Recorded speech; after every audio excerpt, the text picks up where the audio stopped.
Buonasera a tutti, grazie per essere qui.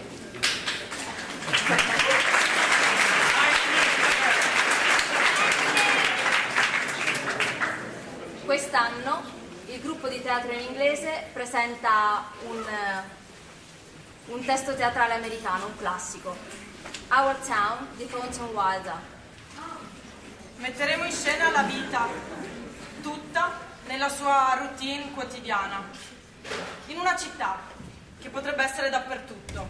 Potrebbe essere questa città, Potrebbe essere in un altro paese, in un altro continente in un altro emisfero. o su un altro pianeta. Prima di lasciarvi alla visione dello spettacolo vorremmo fare dei ringraziamenti. Innanzitutto all'Associazione Senza Limiti,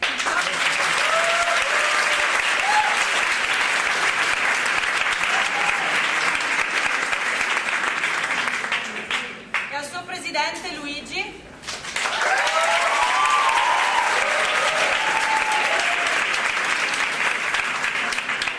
che abbiamo l'onore di avere con noi sul palco questa sera ed è anche, dobbiamo dire, un membro del teatro in inglese da vari anni e questo ci fa onore.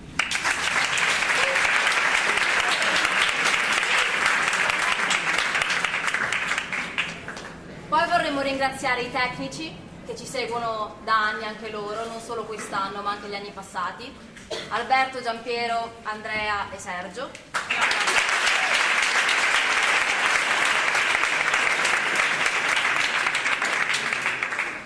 E un altro ringraziamento, anche se è già stato fatto ieri, ma noi vogliamo rinnovarlo, va a Giorgio della portineria.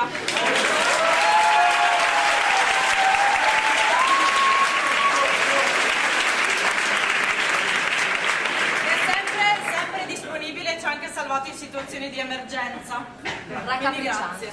Quindi grazie.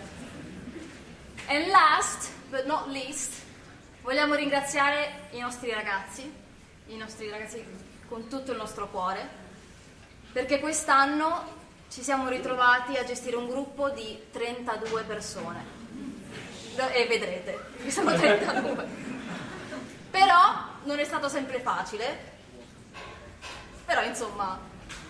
Però, grazie alla passione, alla dedizione, all'entusiasmo e soprattutto alla fiducia che abbiamo creato, siamo riusciti a mettere in scena lo spettacolo che volevamo. Quindi, grazie a loro.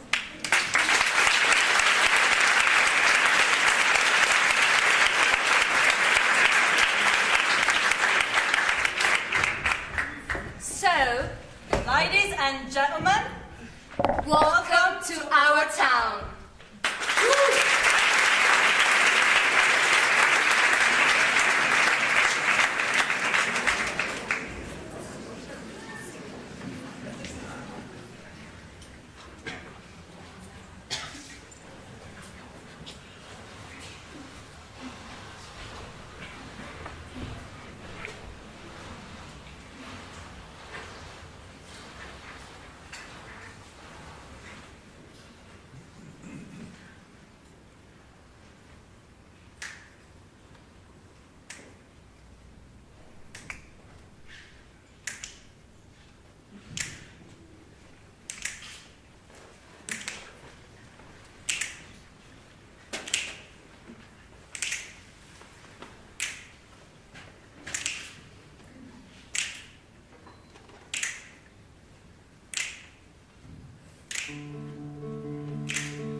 called Our Town. It was written by Thornton Wilder, produced and directed by the English Theatre Group. In it, you will see the English Theatre Group. You'll see almost all of us on stage. Some others are managing the lights and the music, while others are hiding behind the moon or sitting under your chairs. But you can bet that we're all here. The name of our town is Our Town. Latitude 42 degrees 40 minutes. Longitude 70 degrees 37 minutes. The first act is going to show you a typical day in our town. The time is just about done. The sky is beginning to show the first streaks of light over there in the east, just beyond our mountains. The morning star, it always becomes so wonderfully bright the minute before it has to go, doesn't it?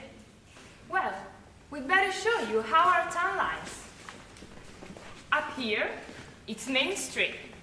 And this is Doc Gibbs' house, our town doctor. This is the back door. There is some scenery, if you think a place should have scenery. And here Mrs. Gibbs' garden. Corn, peas, beans, haddock, and a lot of bardock. Back then, the paper came out twice a week. This is Editor Webb's house, and this is Mrs. Webb's garden. It's just like Mrs. Gibbs' garden, only it's got a lot of sunflowers too. Nice town, you know what I mean? Nobody very remarkable ever come out of it, as far as we know. But, as we were saying, it's about done. The only lights on in town are in a cottage over there, where a Polish mother just had twins. Dr. Gibbs, our town's doctor, got a call at 1:30 and run there to help the birth. Naturally, out in the country all around there'll be lights on for some time, that will make it and so on. But town people sleep late. So, another day has begun. And there's Doc Gibbs coming down Main Street now, coming back from that baby case. And here's his wife coming downstairs to get breakfast. Doc Gibbs will die in 20 years. New hospital will be named after him. But his wife, Mrs. Gibbs, will die first. She'll be buried in the cemetery up on the hill. In our town, we like to know the facts about everybody. There's Mrs. Webb coming downstairs to make the breakfast, and Joe Kroll Jr. delivering Mr. Webb's newspaper. Morning, Dr. Gibbs. Oh, morning, Joe. Somebody been sick, Doc? No, not at all. As a matter of fact, I've just been over in Polish Town to help a mother give birth to a pair of twins. Twins? Twins. Wow. Do you want your paper now? Oh, yes, I'll take it. So, anything serious going on in the world since Wednesday? Oh, yes, sir. My school teacher, Miss Hofter's getting married to a fellow over in Concord. And how do you boys feel about that? Oh, well, of course it's none of my business. But I think if a person starts out to be a teacher, she ought to stay one. I see. So, how's your knee, Joe? Oh, fine, Doc. I never think about it at all. Only, like you said, it always tells me when it's going to rain. Ah, and what's it telling you today? Going to rain?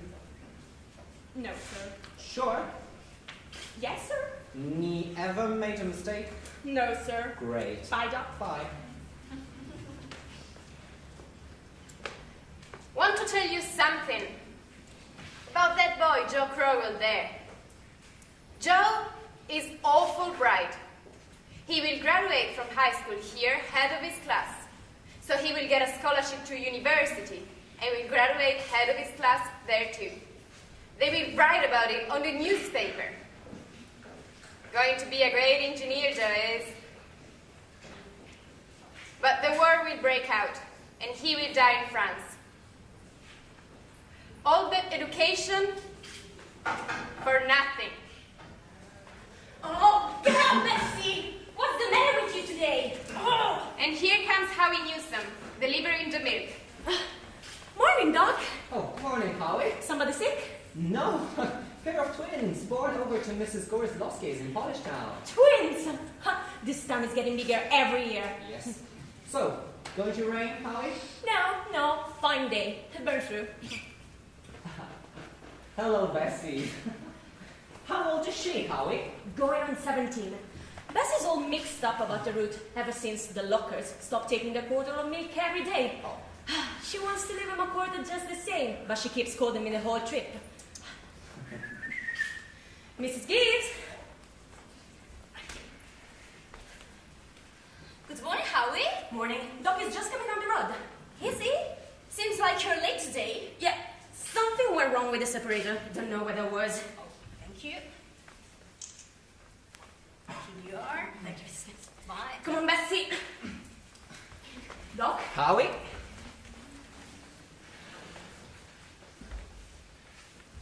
Morning, Julia. Hi, Frank. Everything all right? Yes, I declare, easy as kittens. Bake will be ready in a minute. Sit down, drink your coffee. You can get a couple hours sleep this morning, can't you? I wish. All told, you won't get more than 3 hours sleep, Frank. I don't know what's going to become of you. I do wish you could get away someplace and take a real rest. I think you would do good. Emily, time to get up. Wally, 7 o'clock. I declare, you've got to speak to George. Seems like something's come over him lately. Is he sassy to you? No, he just whines. All he thinks about is that baseball. George! Rebecca, you'll be late for school. George, look sharp. Yeah, pal. Don't you hear your mother calling you? I guess I'll go upstairs. Wally, Emily, you'll be late for school. Wally, you wash yourself here. I'll come up and do it myself. Ma, what dress shall I wear? Oh, don't make a noise. Your father's been out all night and he's asleep.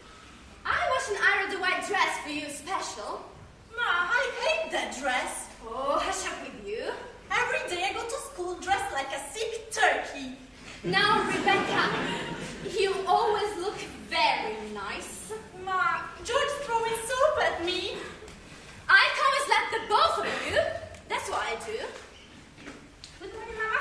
Good morning. Oh, children, no one have it.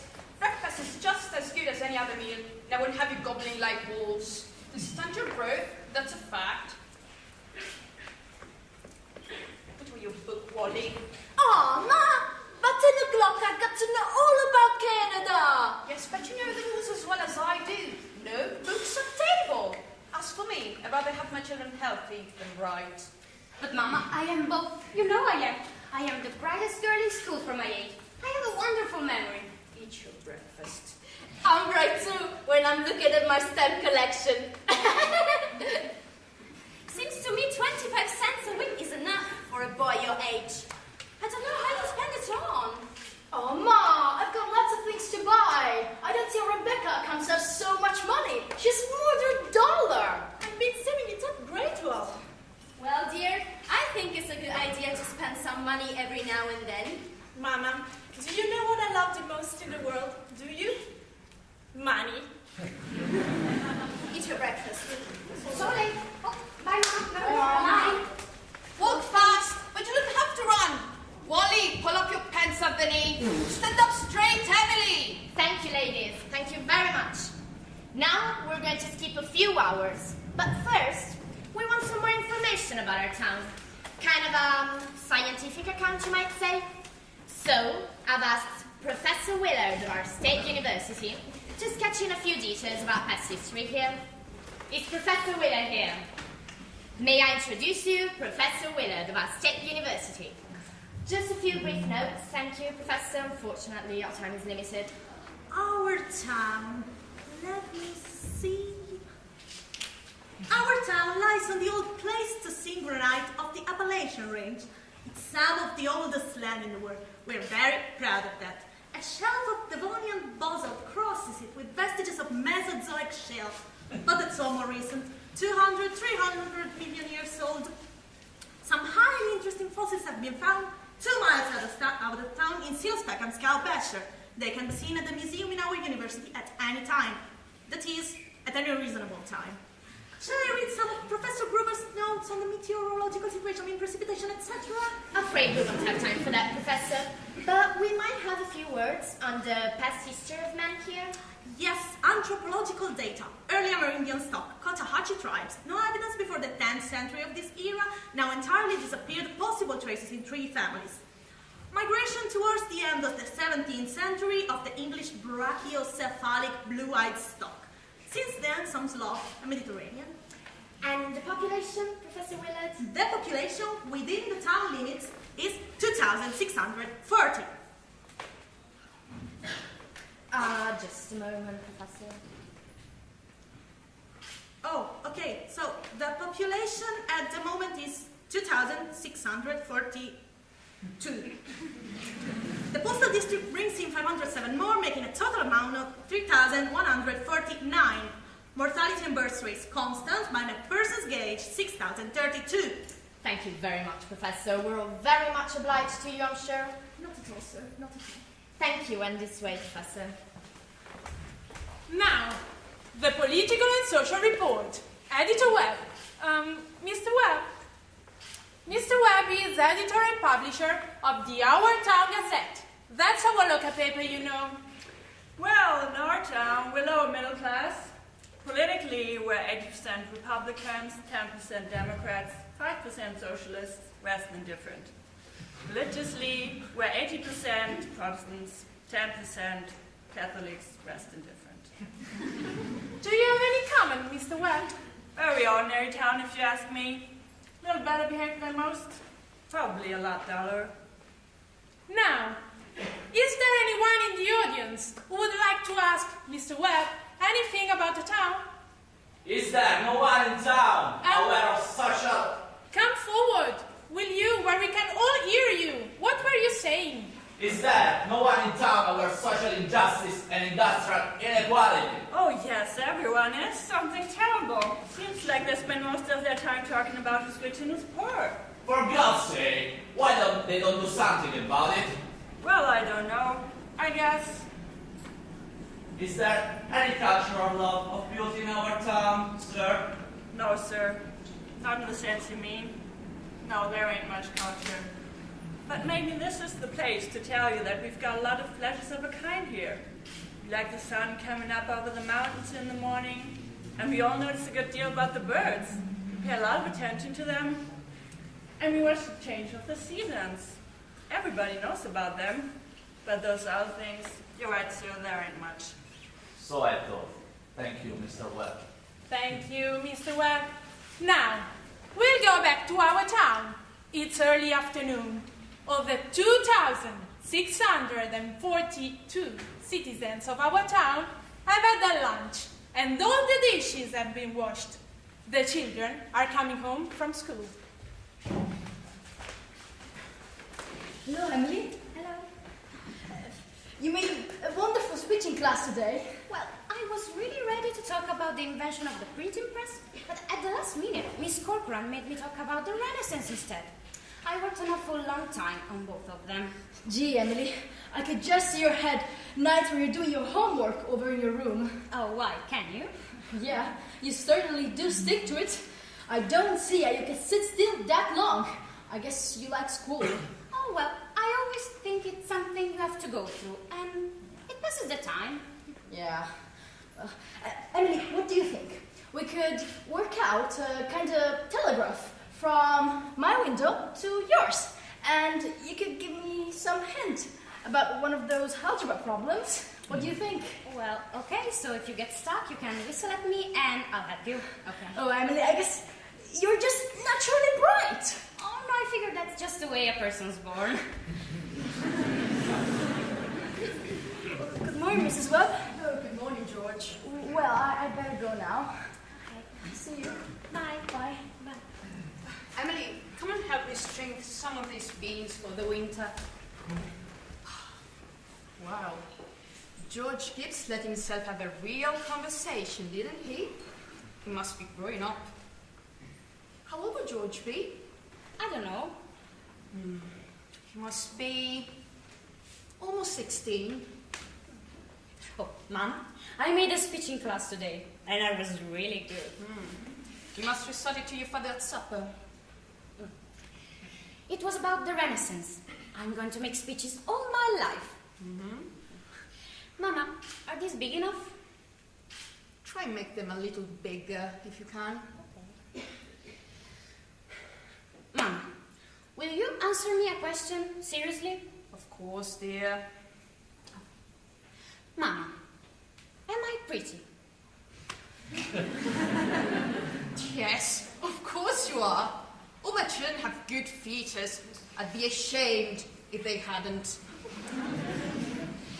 Mama, were you pretty? Yes. Yes, I was, if I do say so. I was the prettiest girl in town. Next to Mary Cartwright. But Mama, you have to say something about me. Am I pretty enough to get anyone, to get people interested in me? Emily, stop it. You make me tired. You're pretty enough for all normal purposes. Oh, now shut up and stream those beans. Oh, Mama, you're not help at all. Thank you. That'll do. Afraid we'll have to interrupt again here. Thank you, Mrs. Webb. Thank you, Emily. Now, there are some more things we want to explore about our town. You know, Babylon once had 2 million people in it, and all we know about them are the names of the kings and what was written in the wheat contracts, and the contracts for the sale of slaves. And yet, every night, all those families sat down to supper, and the father came home from work, and the smoke went up the chimney, the same as here. And even in Greece and in Rome, all we really know about the daily lives of the people is what we can piece together from the joking poems and comedies they wrote for the theatre back then. So, we're going to have a copy of this play, our play, put in the cornerstone of the city, so the people 1,000 years from now will know a few simple facts about us. More than the history books, or the official documents, and even the newspapers. You see what I mean?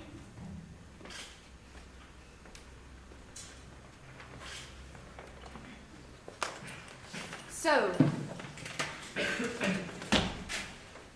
people 1,000 years from now, this is the way we were. In our growing up, in our living, in our marrying, and in our dying.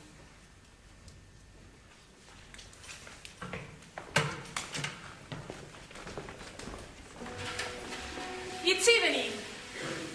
A full moon is shining in the sky. You can hear the choir practice going on in the church. The children are at home, doing their schoolwork. The day is running down like a tired clock. Now, before I forget, how many of you will be able to come in and sing at Fred Harris's wedding on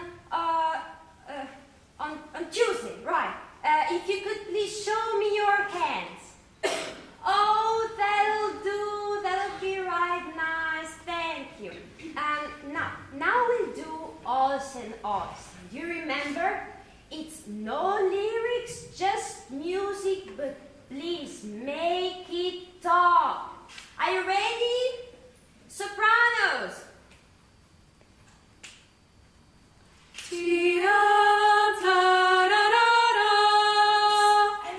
Emily. Hello. I can't work tonight. The moonlight's terrible. Emily, did you get the third problem? Why, yes, George, that's the easiest of them all. I don't see it. Can you give me a hint? Okay, I'll tell you one thing. The answer's in square meters. Oh, square meters. Thank you, Emily. Thank you so much. Okay, good night, George. Good night, Emily. And thanks again.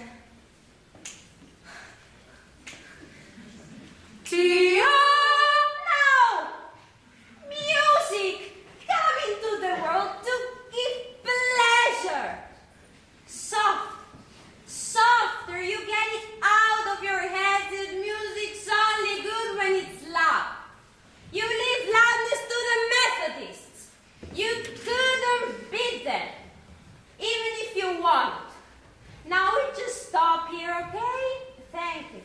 ladies.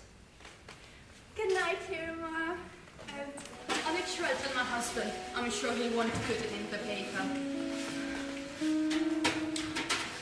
My, it's late. Good night, Mr. Foster. Good night. Real nice square practice, wasn't it? Mr. Webb, look at the moon. Potato weather, for sure. Yeah. Naturally, I didn't want to say a word in front of those others, but now we're alone. It's the worst scandal that ever was in this town.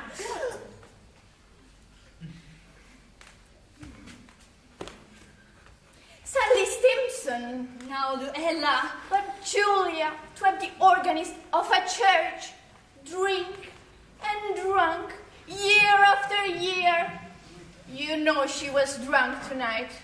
Now, Ella, we all know about Mrs. Stimson's, and we all know about the trouble she has been through. And the only thing the rest of us can do is just not to notice it. Not to notice it?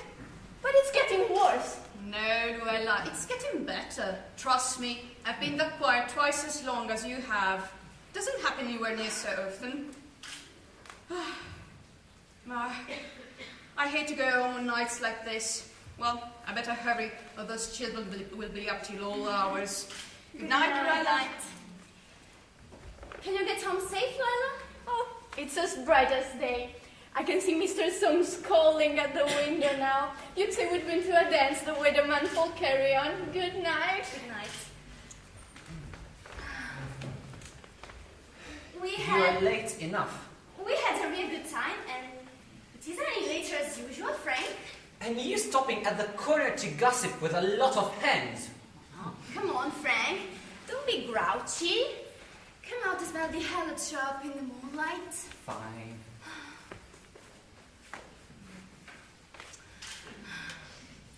Isn't that wonderful? What did you do all the time I was away? I read, as usual. Well, believe me, Frank, there is something to gossip about. Sally Stimson, far drunk again, was she? Worse than I've seen her. How will that end, Frank?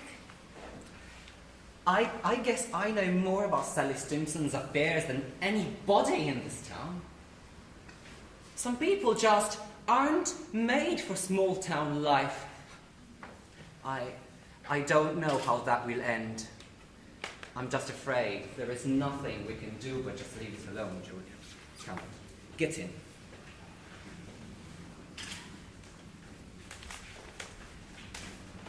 Get out, Rebecca. There's only room for one at this window. Well, let me look just a minute. Find your own window. I did, but there's no moon there.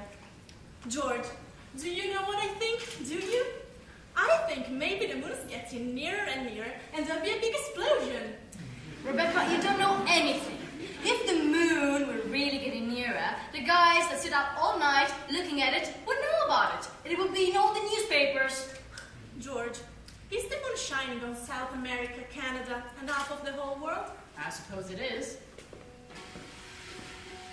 9:30. Almost all the lights are out now. Constable Warren is making his rounds and checking the doors along Main Street. And Editor Webb, he's heading home because he's just put his newspaper to bed. Good evening, Bill. Evening, Mr. Webb. Quite a moon. Yep. All quiet tonight. Well, Sally Stimson is rolling around a little. Oh, look, there she is. Good evening, Sally. Town seems to have settled down for the night pretty well. Sally, good evening. The town seems to have settled down for the night pretty well. We better do the same. Can I walk a long ways with you? I don't know if it's going to end. Well, she's seen a bit of trouble, one thing after another. Good night, though. What's that up there? Is that you, Myrtle? No, it's me, Papa. Why aren't you in bed? I just can't sleep yet. The moon is so warm. Therefore, Have any troubles on your mind, have you, Emily? all troubles. No, Papa, no. Well, enjoy yourself, but don't let your mother catch you. Good night, Emily. Good night, Papa. I never told you about that letter Jane Crawford got from her teacher when she was sick.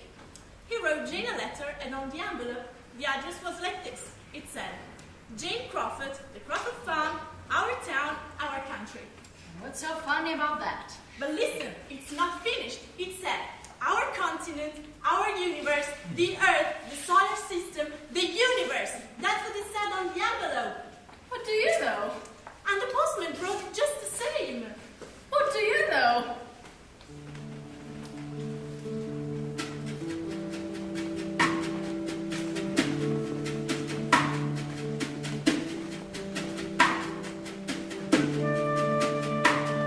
That's the end of the first act, friends. Don't move. We'll be right back.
Have gone by.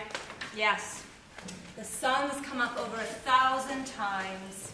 Summers and winters have cracked the mountains a little bit more, and the rains have brought down some of the dirt.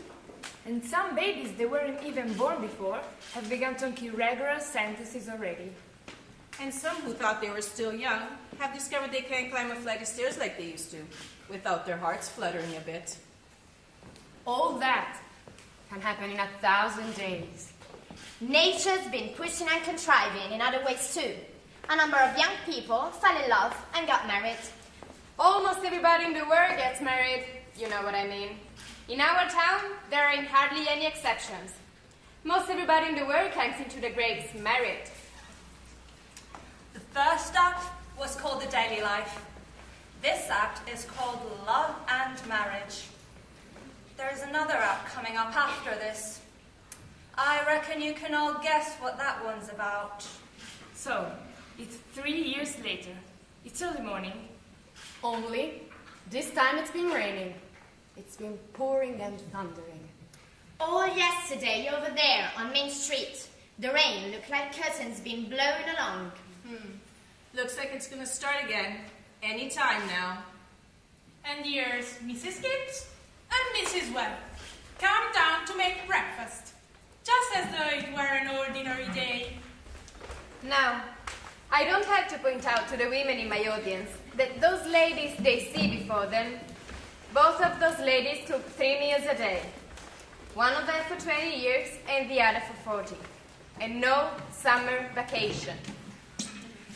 They brought up 2 children apiece, washed, cleaned the house, and never a nervous breakdown. Oh, get up, Bessie! Come on! Come on! Yo, Bessie. Oh, hey, Bill. You're up early. No, I know it. Yeah. Seeing if there's anything I can do to prevent the cloud. Ria's been rising all night. How does the red look to you, Howie? It ain't bad. It ain't bad. You wake her up. Mrs. Gibbs?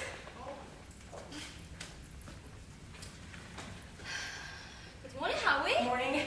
Do you think it's going to rain again? No, it rains so heavy. You wake clear up. Certainly hope it will. How much did you want today? I'm going to have a household relation, so I think I'll need 3 milk and 2 cream. Mrs. Gibbs, my wife says to tell you we both hope they'll be very happy together. No, they will. Thank you. Why? Mrs. Webb? Oh. Good morning, Mr. Morning. Newsom. I know I told you 4 quarts of milk, but I hope you can spare me another. Yes, ma'am, and the 2 of cream. Of course. Will it start running soon, Mr. Newsom? Well, I was just saying to Mrs. Gibbs as I might lighten up. Mrs. Webb, my wife says to tell you we both hope they'll be very happy together. No, they will. Oh, thank you. And we hope to see you at the wedding. Yeah, we hope to get there. Couldn't miss it. Come on, Bessie. Well, our boy is getting married. Frank Gibbs, don't you say another word. I feel like crying every minute now. Sit down, drink your coffee, please. No, the groom's up shaving himself. There isn't an awful lot to shave. Whistling and singing like he's glad to leave us. Every now and then, he looks at the mirror and he says, I do. I do. The trouble is, it doesn't sound so convincing to me. Frank, I don't know how he'll get along. They are too young. You know, Julia, I was remembering my wedding day.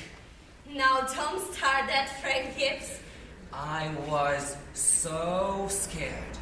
When I saw you coming down the aisle of the church, I thought you were the prettiest girl I'd ever seen. The only trouble was I'd never seen you before. I was there, standing in the congregational church, marrying a total stranger. And how do you think I felt? Frank, weddings are perfectly awful things. Farces. That's what they are, farces. Here, I made something for you. Oh, why? French toast, Julia Hersey. Oh, it isn't hard to make it, and I had to do something. Oh, by the way, how did you sleep last night, Julia? Well, I had a lot of the hours struck off. Yes, I get a shock every time I think of George setting out to be a family man. You know, there's nothing so terrifying in the world as a son. The relationship between father and son is the darndest, the awkwardest, Well, mothers and daughters' relationship is no picnic. Let me tell you. Well, they have their troubles too, I suppose, but that's none of our business. Everybody has a right to their own troubles, right? Yes. People are meant to go through life 2 by 2. It isn't natural to be lonesome. Did you hear Rebecca stealing around upstairs? No. Only day of the year, Rebecca hasn't been managing everybody's business around here. You know, I got the impression she was crying. I think she's hiding in a room. Lord sakes, this has got to stop. Rebecca! Rebecca, come and get your breakfast. Good morning, everybody. Only 5 more hours to sleep. George Gibbs, where are you going? Just stepping across the grass to see my girl. Be back in a minute. Good morning, Mother Webb. Goodness, you frightened me! Now, George, you know the groom can't see his bride on his wedding day, not until he sees her in church. Oh, that's just a superstition. Good morning, Mr. Webb. Good morning, George. Mr. Webb, you don't believe in that superstition, do you? There's a lot of common sense in some superstitions, George. Well, how is Emily? Oh, she hasn't waked up yet. Haven't heard a sound of her. Now, George, now I'll tell you what you'll do. You sit down here a minute with Mr. Webb, and I'll be upstairs and see if she'll come down.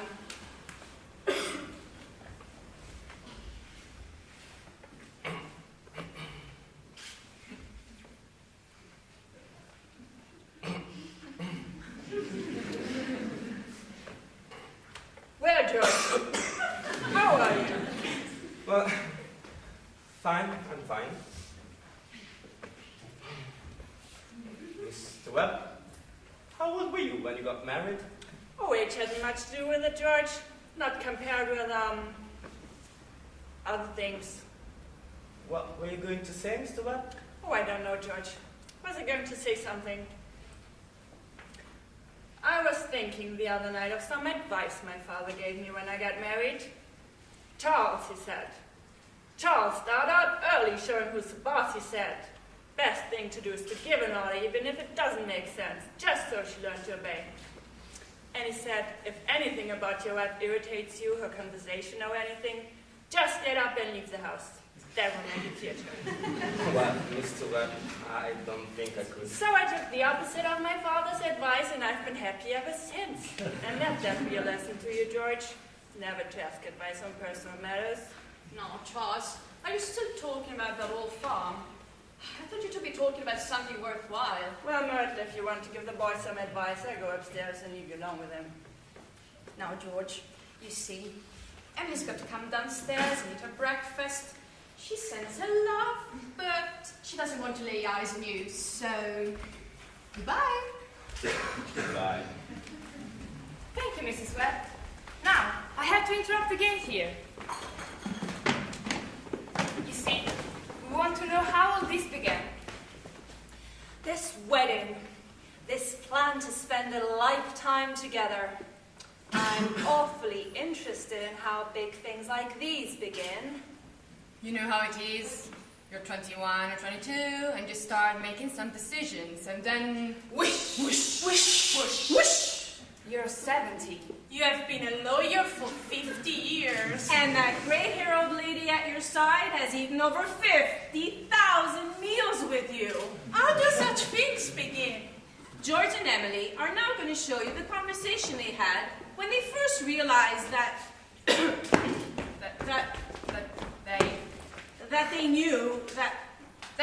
they knew they were meant for one another. But before they do that, I want you all to remember what it was like to be very young. And particularly the days when you were first in love. When you were like a person sleepwalking. And you didn't quite see the street you were in. And you didn't quite hear everything that was being said to you. Would you remember that, please? Now we take a step back. Young George and Emily will be coming out of school at 3 o'clock. Here they are. Sorry, Louise, I need to go home. Bye. Hello, Emily. Hello. Can I carry your books? Okay, if you want to. Emily, why are you mad at me? I'm not mad at you, George. Well, you've been treating me so funny lately. Well, George, since you asked me, I'll just tell you. I don't like the whole change that's come over you in the last year. I'm sorry if that hurts your feelings, but I've got to tell the truth and shame the devil. A change? What do you mean? Yes, up to a year ago, I used to like you a lot. But now, you're all about yourself, and you never pay attention to others. And I'm sorry if that hurts you, but I can be sorry if I said it. No, I'm happy. I'm happy you said it. Yes, I had no idea that such a thing was happening to me. Well, let's celebrate anyway. Yes, let's celebrate. Mr. Morgan, can we have 2 ice cream sodas, please? Yes, George. Just wait a sec.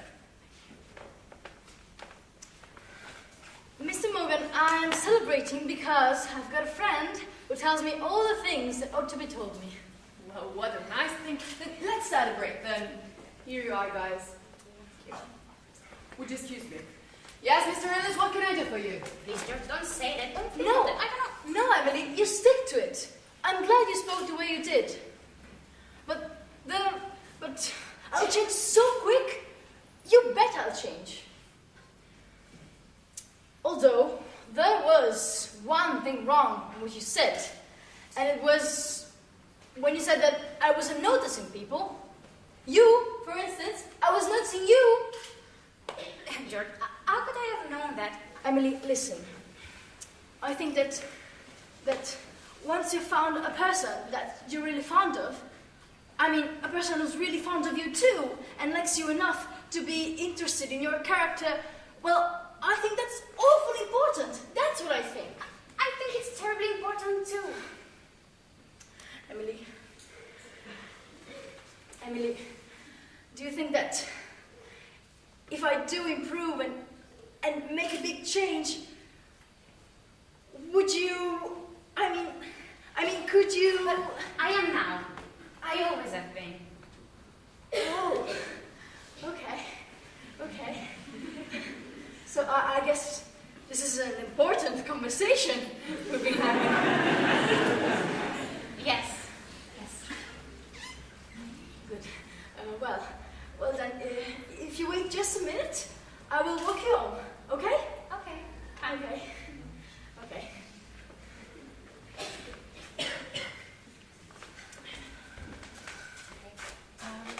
No, George. It's on me. Oh, okay, thank you. Bye. Bye. Bye. I'm ready.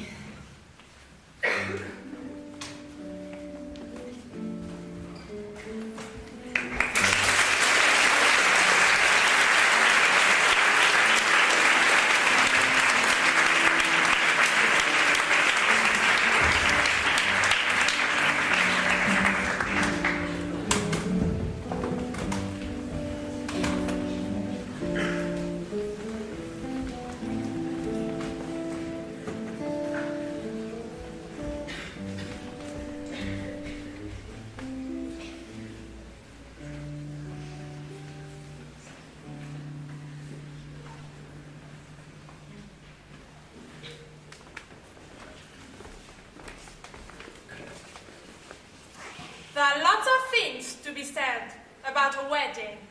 There are lots of faults that go on during a wedding.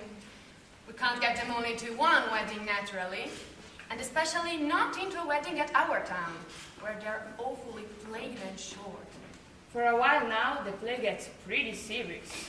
You see, some churches say that marriage is a sacrament. I don't quite know what that means, but I can guess. Like Mrs. Gibbs said just a few minutes ago, people were made to live 2 by 2. This is a good wedding. The people are so put together that even at a good wedding, there's a lot of confusion going on in people's minds. And we thought that ought to be part of our play as well. And don't forget all the other witnesses at this wedding, the ancestors, millions of them. Most of them set out to live 2 by 2 also. Millions of them. That's all the sermon. It wasn't very long anyway. All right, let's take our positions, make sure everything is in order. We've got a wedding to carry out. Oh, and no cat calls from the audience, please. We used to have an awful lot of that sort of stuff back in the old days at weddings. And by old days, I mean Rome and later. But we're much more civilized now. Well, so they say. In this wedding, I play the part of a minister.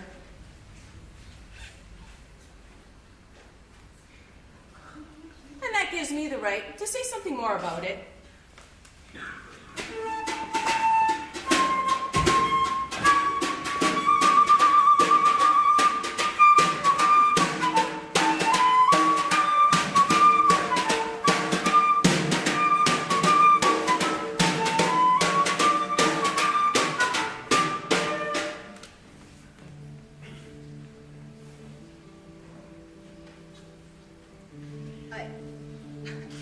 I don't know why on earth I should be crying.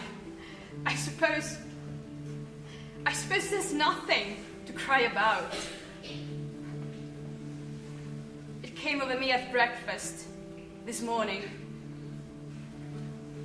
There was Emily, eating her breakfast as she has done for 17 years. And now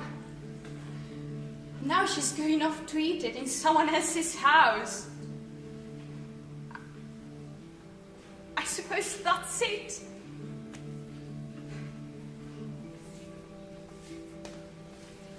Oh, I've got to say it. There's something downright cruel about sending our girls out into marriage this way. I know, but I couldn't bring myself to say anything.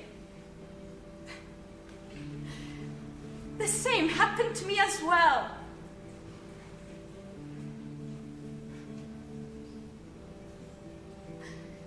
The whole world's wrong. That's what's the matter. Oh, there they come. What's the matter, George? Ma, I don't want to grow old. Why is everybody pushing me so? Why you wanted it, George? No, Ma, listen to me. No, listen to me. You're a man now. Listen, Ma, for the last time I ask you, all I want to do is to be a boy. George, what are you saying, please? I'm ashamed of you if anybody should hear you. What? Where's Emily?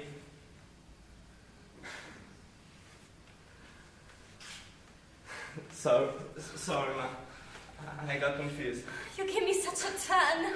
I'm getting married. Cheer up. Let me catch my breath a minute. Let's go.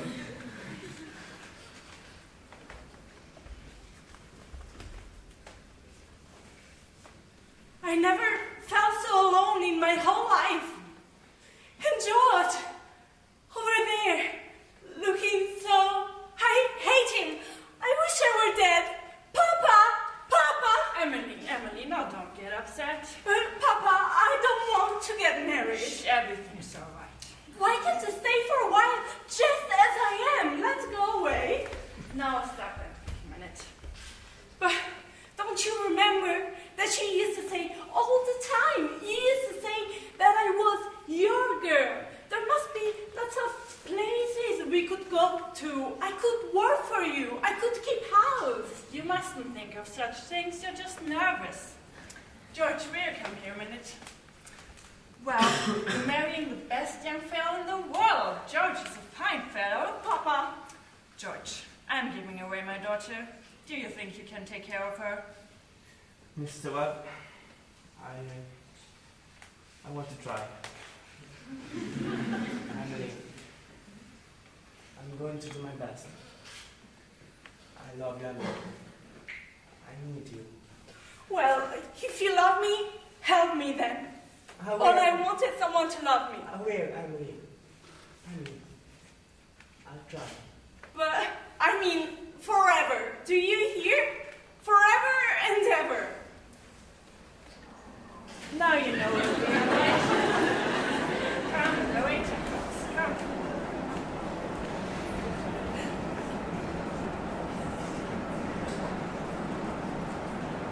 George, do you take this woman, Emily, as your lawfully wedded wife, to have and to hold? Perfectly lovely wedding. Loveliest wedding I ever saw. I do like a good wedding, don't you? Doesn't she make a lovely bride? I do. And do you, Emily, take this man, George, as your lawfully wedded husband? Don't know when I've seen such a lovely wedding. But I always cry. Don't know what it is, but I always cry. I just love to see young people happy. Don't you? I think it's lovely. You may now kiss the bride.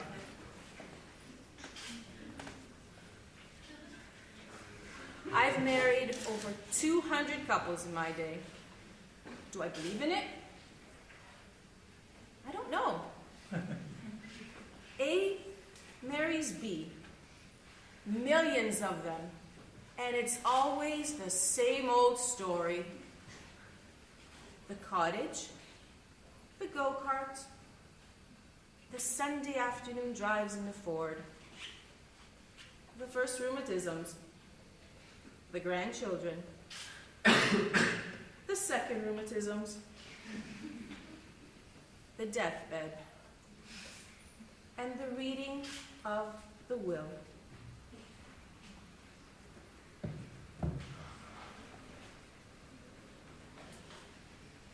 Once in 1,000 times, it's interesting.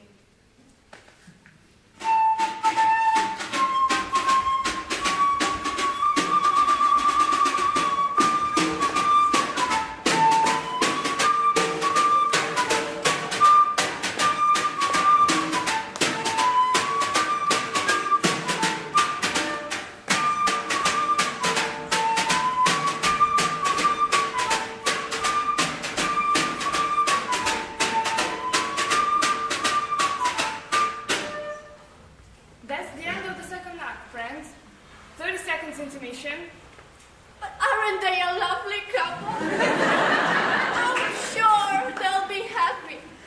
I always say, happiness, happiness. That's the great thing. The important thing is to be happy.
This time, 9 years have gone by, friends.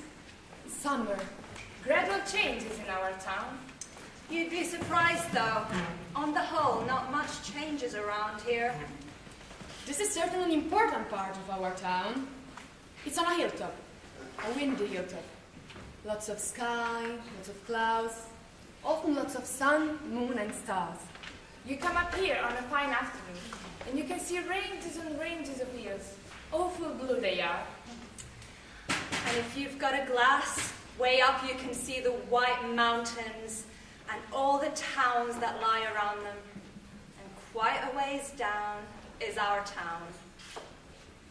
This here is the new part of the cemetery. And here comes Mrs. Gibbs, our old friend. And let me see, here Mrs. Stimson, organist at the Congregational Church. And Mrs. Soames, who enjoyed the wedding so, you remember? And Joe Crowell, and a lot of others. Yes, up here, an awful lot of sorrow has sort of quieted down. People just wild with grief have brought their relatives up on this hill. That's the way life goes. Time, sunny days, rainy days, and snow. We're just glad that they're in a beautiful place, and we're coming up here ourselves when our fit's over. Now, there are some things we all know, but we don't take them out and look at them very often. We all know that something is eternal. And it isn't houses, it isn't names, it isn't earth, not even the stars. Everybody knows in their bones that something is eternal, and that something has to do with human beings. All the greatest people that ever lived have been telling us that for the last 5,000 years.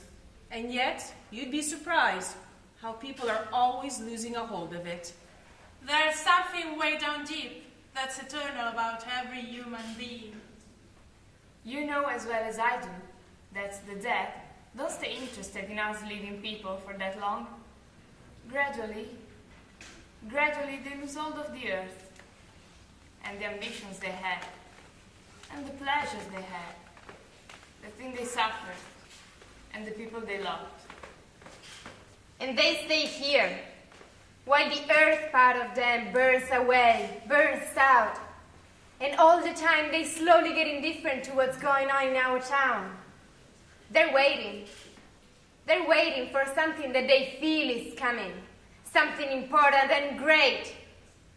Aren't they waiting for the eternal part in them to come out clear? Some of the things they're going to say maybe will hurt your feelings, but that's the way it goes.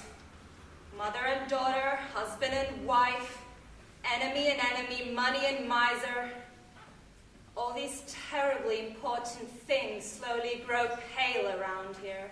Wait, there are still some living people. Joe Storer, the undertaker, and a boy who just came back home to our town.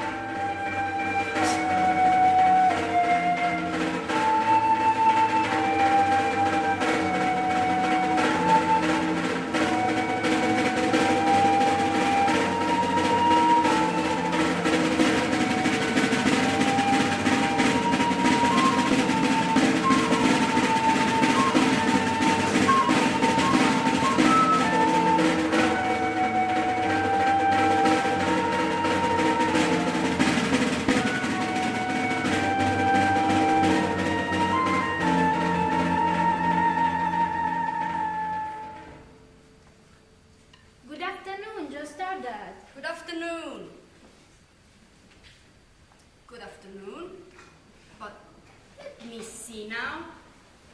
Do I know you? I am Sam Craig.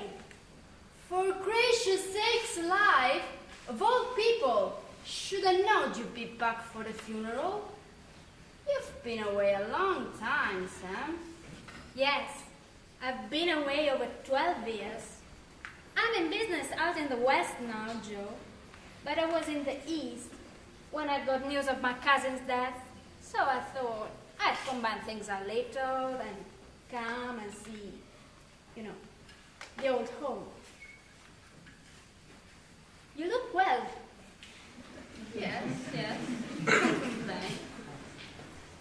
Very sad our journey today, Samuel. Yes. Yes. I always say I hate to supervise when a young person is taken. Oh, they'll be here in a few minutes now. I had to come here early today. My son's supervising at the home. Look, Joe Crowell. He died so young. Yep, he died in the war.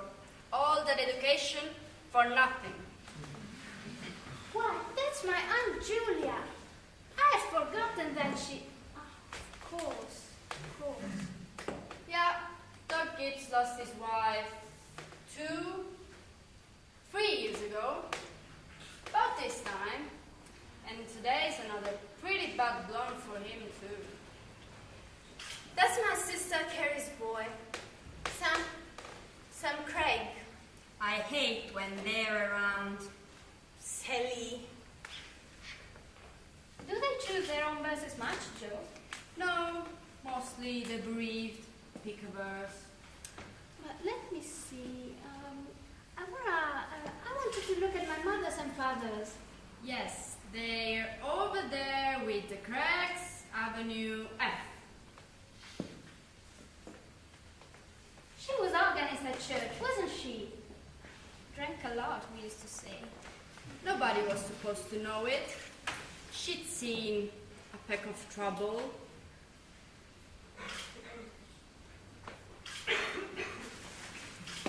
Took her own life, you know? Oh, did she?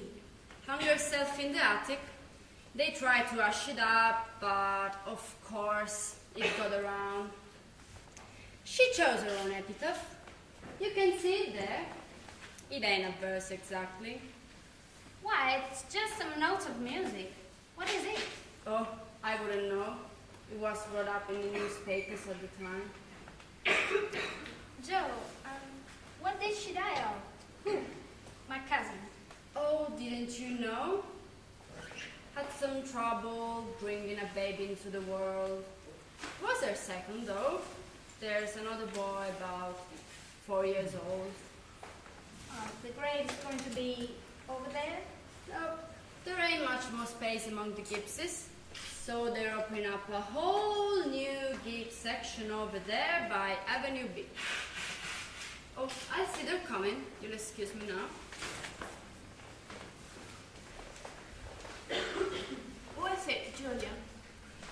My daughter-in-law, Emily Webb. Well, I declare, what did she die of? In childbirth.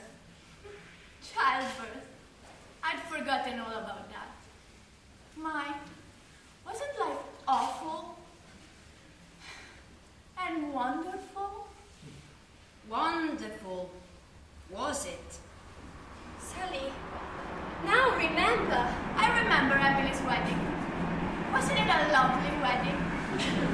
And I remember her reading the class poem and graduation exercises. Emily was one of the brightest girls ever graduated from high school.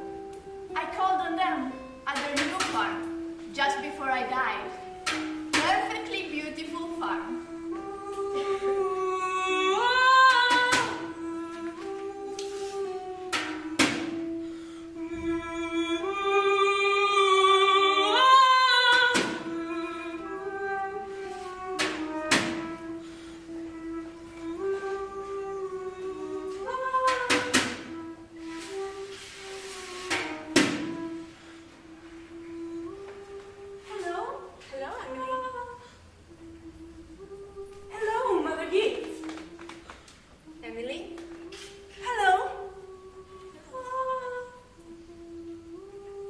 means it's raining. Yes. They'll be gone soon. Just rest yourself, dear. It seems thousands and thousands of years since Oh, Papa, remember that was my favorite song. I wish I'd been here a long time. I don't like being new here. Oh, how do you do, Mrs. Simpson? Oh, how do you do, Emily? Mother Gibbs, George and I have made that farm into just the best place you ever saw. We thought of you all the time. It won't be the same to George without me.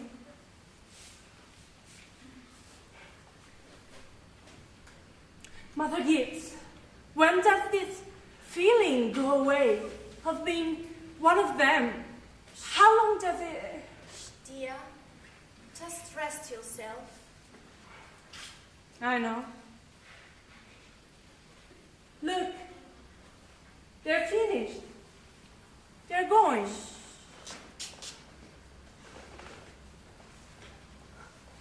Look, Father Gibbs is bringing some of my flowers to you. He looks just like George, doesn't he? Mother Gibbs, I never realized before how troubled and how in the dark life persons are. Look at him. I loved him so. From morning till night. That's all they are. Troubled. But, Mother Gibbs, one can go back and live all the things over again. All I can say, Emily, is don't do it. But it's true, isn't it? I can go and live back there again. Yes. Some have tried, but they all come back soon. Don't do it, Emily. Emily, don't. It's not what you think it will be. But I won't live over, said they. Why should that be painful? That's not the only reason why I shouldn't do it, Emily. When you be here longer, you see that what life here is to forget all that and be ready for what's ahead and think only of what's ahead. And when you be here longer, you understand that. But Mother Gibbs, how can I ever forget that life? It's all I know. It's all I had. Emily, it isn't wise. Really, it isn't. But it's a thing I must know for myself. I'll choose a happy day anyway. No. At least choose an unimportant day. Choose the least important day in your life. It will be important enough. I can choose a birthday at least, can't I? I'll choose my 12th birthday. All right, your 12th birthday. A Tuesday. Any specific time of the day? Oh, I want the whole day. We'll begin at dawn. Remember, it had been snowing for several days. Had just stopped the night before, and they had started clearing the roads. The sun's coming up. This was 14 years ago. Your mum will be coming downstairs soon to make breakfast for you. Will she?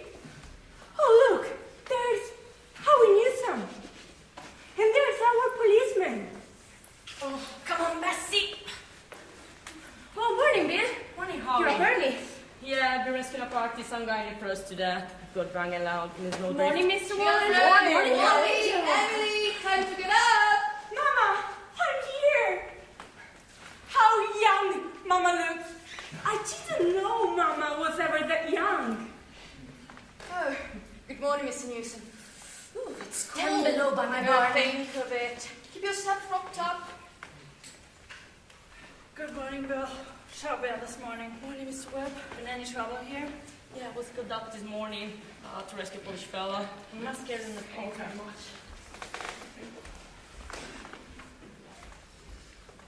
Good morning, Mel. Everything all Oh, right? good morning, dear. Oh, can't think of anything that's happened special. Been right cold. Paper have any mistakes? None that I noticed. Coffee's ready when you want it. And Charles, don't forget, it's Emily's birthday. Did you remember to get her something? I've got something here. Where's my go? Where's Charles, my go? don't interrupt her. You'll see her at breakfast. Children, hurry up! A very happy birthday to my girl. Come, that surprise is waiting for you in the kitchen. You shouldn't have. Birthday or not birthday, I want you to eat your bacon good and slow. Oh, is this from your mom? Yes, I found it among your grandmother's things in the attic. I think you're old enough to wear it. Well, it's just beautiful and it's just what I wanted. But thank you. Chew your bacon good and slow. It'll keep you warm on such a cold day. Where's my go? Where's my birthday go? I can't go on. He goes so fast. We don't have time to look at one another. I never realized all that was going on, and we never noticed. Clocks ticking, and mama sunflowers, and food, and coffee, and new iron dresses, and hot baths, and sleeping, and waking up. Do any human beings ever realize life, why they live it, every minute? No.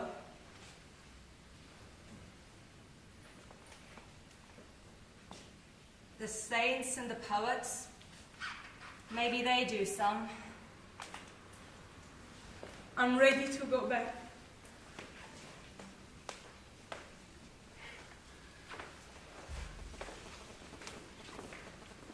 Were you happy? No, I should have listened to you. That's all human beings are. Just blind people. Look, it's clearing up. The stars are coming out. Mrs. Simpson, I should have listened to them. Yes, Emily. But now you know. Now you know that is what it was to be alive. To move about in a cloud of ignorance. To go up and down, trampling on the feelings of those about you. To spend and waste time as though you had 1,000,000 years. To be always at the mercy of one scented passion or another. Oh yes, Emily, now you know that is the happy existence you so much wanted to go back to. Ignorance and blindness. Come on, Sally. It isn't the whole truth, and you know it. Emily, look at the star. I forgot his name. When I was a young boy, I used to study the stars. I knew them all. I would sit on the porch evenings and tell them all by name. Yes, sir. Wonderful. A star's mighty good company. Here's one of them coming. Mother Gibbs, it's George. Dear. It's George. And when I studied the stars, I discovered this. That it takes millions of years to that speck of light to get to the Earth. I could see that nobody could believe it, but I'm sure of it, because that's what I learned from my books. Millions of years.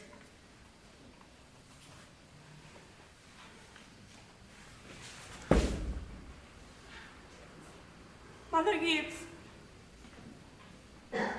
they don't understand, do they? No, dear. They don't understand.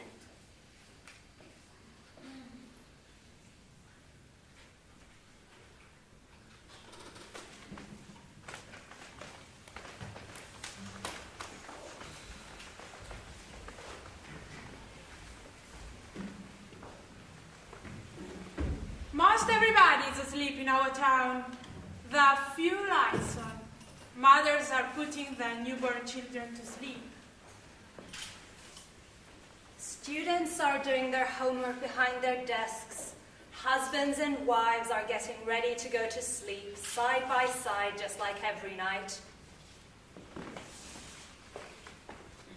And the moon is casting her silent light over all our hemisphere.